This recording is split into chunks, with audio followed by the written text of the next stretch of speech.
이사야서의 말씀입니다. 주님께서 이렇게 말씀하신다. 네 양식을 굶주린 이와 함께 나누고 가련하게 떠도는 이들을 너희 집에 맞아들이는 것, 헐벗은 사람을 보면 덮어주고 너희 혈육을 피하여 숨지 않는 것이 아니겠느냐. 그리하면 너희 빛이 새벽빛처럼 터져나오고 너희 상처가 곧바로 아물리라. 너희 의로움이 네 앞에 서서 가고 주님의 영광이 네 뒤를 지켜주리라. 그때 네가 부르면 주님께서 대답해 주시고 네가 부르짖으면 나 여기 있다 하고 말씀해 주시리라. 네가 네 가운데에서 멍에와 삿대질과 나쁜 말을 치워버린다면 굶주린 이에게 네 양식을 내어주고 고생하는 이의 넋을 흡족하게 해준다면 너희 빛이 어둠 속에서 솟아오르고 암흑이 너에게는 대낮처럼 되리라. 주님의 말씀입니다.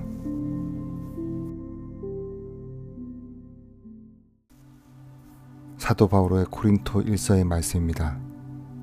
형제 여러분, 나는 여러분에게 갔을 때에 뛰어난 말이나 지혜로 하느님의 신비를 선포하려고 가지 않았습니다. 나는 여러분 가운데 있으면서 예수 그리스도 곧 십자가에 못 박히신 분 외에는 아무것도 생각하지 않기로 결심하였습니다. 사실 여러분에게 갔을 때 나는 약했으며 두렵고 또 무척 떨렸습니다.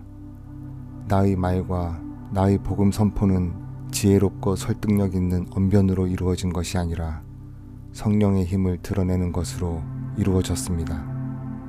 여러분의 믿음이 인간의 지혜가 아니라 하느님의 힘에 바탕을 두게 하려는 것이었습니다.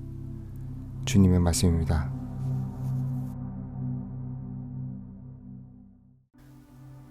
열왕기 3권의 말씀입니다.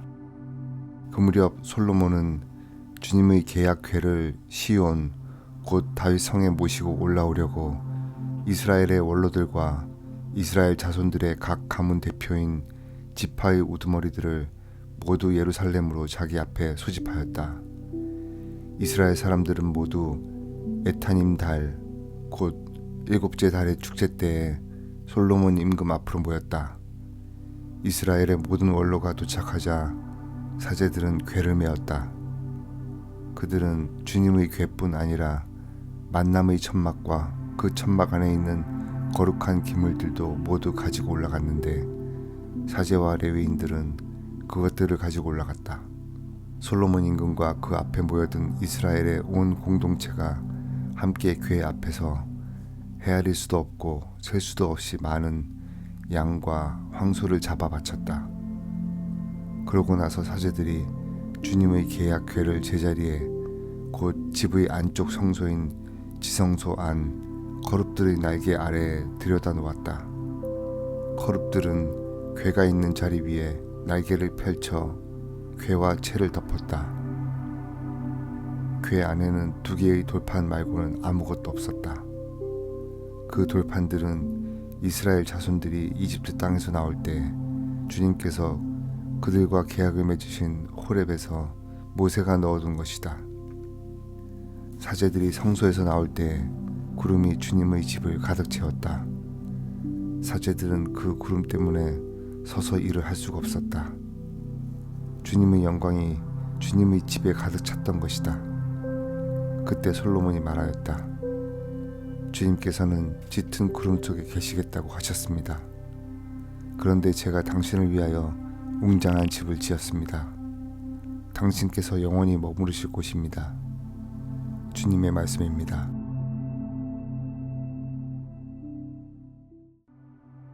열왕기 3권의 말씀입니다. 그 무렵 솔로몬은 이스라엘 온 회중이 보는 가운데 주님의 제단 앞에 서서 하늘을 향하여 두 손을 펼치고 이렇게 기도하였다. 주 이스라엘의 하느님, 위로 하늘이나 아래로 땅 그 어디에도 당신 같은 하느님은 없습니다. 마음을 다하여 당신 앞에서 걷는 종들에게 당신은 계약을 지키시고 자애를 베푸시는 분이십니다. 어찌 하느님께서 땅 위에 계시겠습니까? 저 하늘 위의 하늘도 당신을 모시지 못할 터인데 제가 지은 이 집이야 오죽하겠습니까? 그러나 주 저희 하느님, 당신 종의 기도와 간청을 돌아보시어 오늘 당신 종이 당신 앞에서 드리는 이 부르짖음과 기도를 들어주십시오.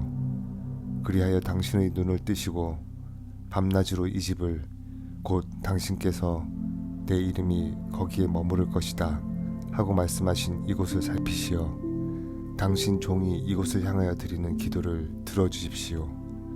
또한 당신 종과 당신 백성 이스라엘이 이곳을 향하여 드리는 간청을 들어주십시오. 부디 당신께서는 계시는 곳 하늘에서 들어주십시오. 들으시고 용서해 주십시오. 주님의 말씀입니다.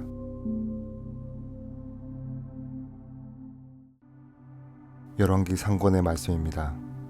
그 무렵 스바 여왕이 주님의 이름 덕분에 유명해진 솔로몬의 영성을 듣고 까다로운 문제로 그를 시험해 보려고 찾아왔다. 여왕은 많은 수행원을 거느리고 향료와 엄청나게 많은 금과 보석을 낙타에 싣고 예루살렘에 왔다. 여왕은 솔로몬에게 와서 마음속에 품고 있던 것을 모두 물어보았다. 솔로몬은 여왕의 물음에 다 대답하였다. 그가 몰라서 여왕에게 답변하지 못한 것은 하나도 없었다. 스바 여왕은 솔로몬의 모든 지혜를 지켜보고 그가 지은 집을 보았다. 또 식탁에 오르는 음식과 신하들이 앉은 모습, 시종들이 시중드는 모습과 그들의 복장, 헌작 시종들, 그리고 주님의 집에서 드리는 번제물을 보고 넋을 잃었다. 여왕이 임금에게 말하였다. 내가 임금님의 업적과 지혜에 관하여 내 나라에서 들은 소문은 과연 사실이군요. 내가 여기 오기 전까지는 그 소문을 믿지 않았는데 이제 직접 보니 내가 들은 이야기는 사실의 절반도 안 되는 것이었습니다. 임금님의 지혜와 영화는 내가 소문으로 듣던 것보다 훨씬 더 뛰어납니다. 임금님의 부하들이야말로 행복합니다. 언제나 임금님 앞에 서서 임금님의 지혜를 듣는 이 신하들이야말로 행복합니다. 주 임금님의 하느님께서 임금님이 마음에 드시어 임금님을 이스라엘의 왕좌에 올려놓으셨으니 찬미 받으시기 바랍니다.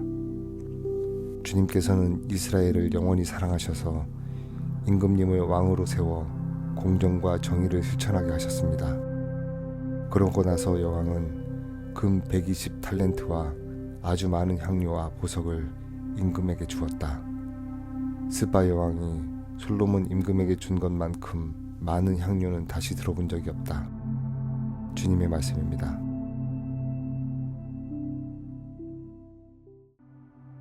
열왕기 상권의 말씀입니다.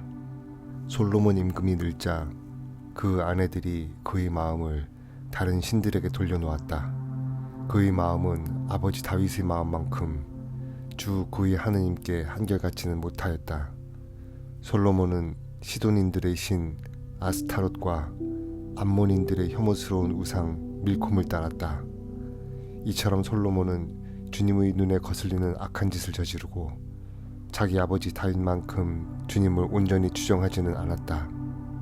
그때 솔로몬은 예루살렘 동쪽 산 위에 모압의 혐오스러운 우상 크모스를 위하여 산당을 짓고 암몬인들의 혐오스러운 우상 몰록을 위해서도 산당을 지었다. 이렇게 하여 솔로몬은 자신의 모든 외국인 아내를 위하여 그들의 신들에게 향을 피우고 제물을 바쳤다. 주님께서 솔로몬에게 진노하셨다. 그의 마음이 주 이스라엘의 하느님에게서 돌아섰기 때문이다. 그분께서는 그에게 2번이나 나타나시어 이런 일, 곧 다른 신들을 따르는 일을 하지 말라고 명령하셨는데도 임금은 주님께서 명령하신 것을 지키지 않았던 것이다. 그리하여 주님께서 솔로몬에게 이렇게 말씀하셨다. 네가 이런 뜻을 품고 내 계약과 내가 너에게 명령한 규정들을 지키지 않으니 내가 반드시 이 나라를 너에게서 떼어내어 너희 신하에게 주겠다. 다만 네 아버지 다윗을 보아서 네 생전에는 그렇게 하지 않고 네 아들의 손에서 이 나라를 떼어내겠다. 그러나 이 나라 전체를 떼어내지는 않고 나의 종 다윗과 내가 뽑은 예루살렘을 생각하여 한 지파만은 네 아들에게 주겠다. 주님의 말씀입니다.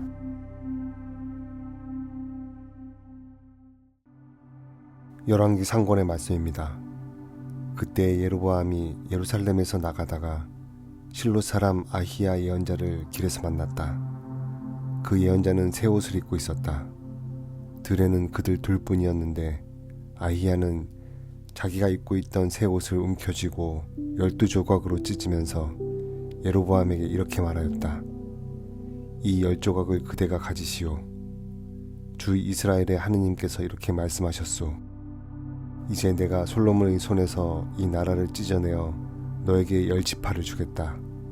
그러나 한 지파만은 나의 종 다윗을 생각하여 그리고 이스라엘의 모든 지파에서 내가 뽑은 예루살렘 도성을 생각하여 그에게 남겨두겠다. 이렇게 이스라엘은 다윗 집안에 반역하여 오늘에 이르렀다. 주님의 말씀입니다.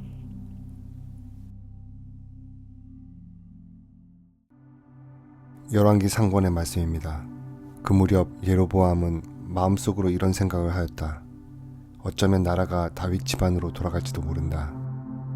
이 백성이 예루살렘에 있는 주님의 집에 희생 제물을 바치러 올라갔다가 자기들의 주군인 유다 임금 르하보암에게 마음이 돌아가면 나를 죽이고 유다 임금 르하보암에게 돌아갈 것이다. 그래서 임금은 국리 끝에 금송아지 둘을 만들었다.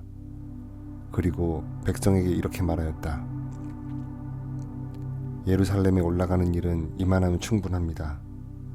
이스라엘이여, 여러분을 이집트 땅에서 데리고 올라오신 여러분의 하느님께서 여기에 계십니다. 그러고 나서 금송아지 하나는 베텔에 놓고 다른 하나는 단에 두었다. 그런데 이 일이 죄가 되었다. 백성은 금송아지 앞에서 예배하러 베텔과 단까지 갔다. 임금은 또 산당들을 짓고 레위의 자손들이 아닌 일반 백성 가운데에서 사제들을 임명하였다. 예로보암은 8째 달 15셋 날을 유다에서 지내는 축제처럼 축제일로 정하고 제단 위에서 제물을 바쳤다. 이렇게 그는 베텔에서 자기가 만든 송아지들에게 제물을 바치고 자기가 만든 산당의 사제들을 베텔에 세웠다. 예로보암은 그의 악한 길에서 돌아서지 않고 또다시 일반 백성 가운데에서 산당의 사제들을 임명하였다. 그는 원하는 사람은 누구에게나 직무를 맡겨 산당의 사제가 될 수 있게 하였다. 예로보암 집안은 이런 일로 죄를 지어 마침내 멸망하여 땅에서 사라지게 되었다. 주님의 말씀입니다.